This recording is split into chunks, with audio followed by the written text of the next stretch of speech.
¿Qué tal, estimados colegas?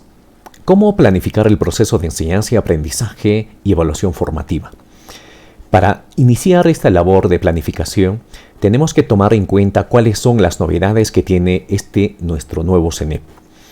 El CENEP, si bien es cierto, ha entrado ya en vigencia a partir del 2017, incorpora aspectos novedosos que hay que tomar en cuenta. Por ejemplo, la densidad. Tiene 31 competencias de las 151 competencias que tenía el DCN del 2008. En sus capacidades también es menos densa. Tiene 81 capacidades, a diferencia del DCN que tenía 5.635 aprendizajes asociados. Otro aspecto importante es que este CENEP incorpora el perfil del egreso. En el perfil del egreso vamos a encontrar aspectos importantes que tienen relación con el producto final que va a entregar la educación básica a la sociedad, que es un estudiante que tenga desarrollada su personalidad, que sea activa y participativa en la sociedad, participación ciudadana, y que se incorpore laboralmente. Y por otra parte también que se incorpore en la sociedad del conocimiento. Otro aspecto importante también que considera es atender las necesidades globales o las demandas globales.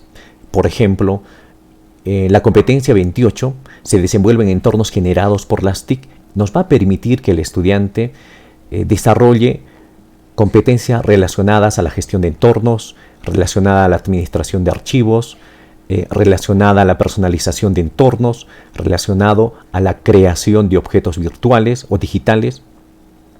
Y la competencia 29, que gestiona de manera autónoma sus aprendizajes, tiene una relación íntima con un aspecto fundamental, que es el de la regulación y la autonomía en el proceso de aprendizaje. Ahí hablamos ya la zona potencial de desarrollo o la zona de desarrollo potencial, en la cual el estudiante es capaz de aprender de manera autónoma y regulada.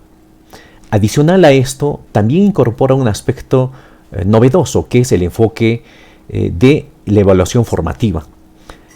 En el enfoque de la evaluación formativa se prioriza y se pone énfasis en realizar este proceso de evaluación orientado a mejorar el aprendizaje, a la mejora de los aprendizajes.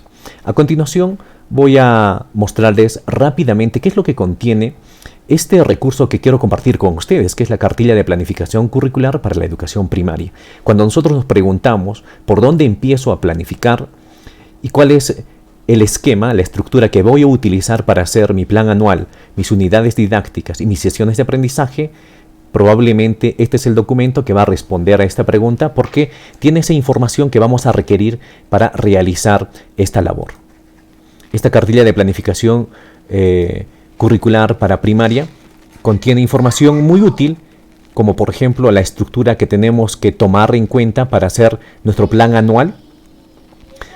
También la estructura que tenemos que tomar en cuenta para hacer nuestras unidades didácticas. No solamente eso, nos señalan las partes, nos indica también cómo tenemos que llenar cada uno de los campos y también nos pone como ejemplo un modelo.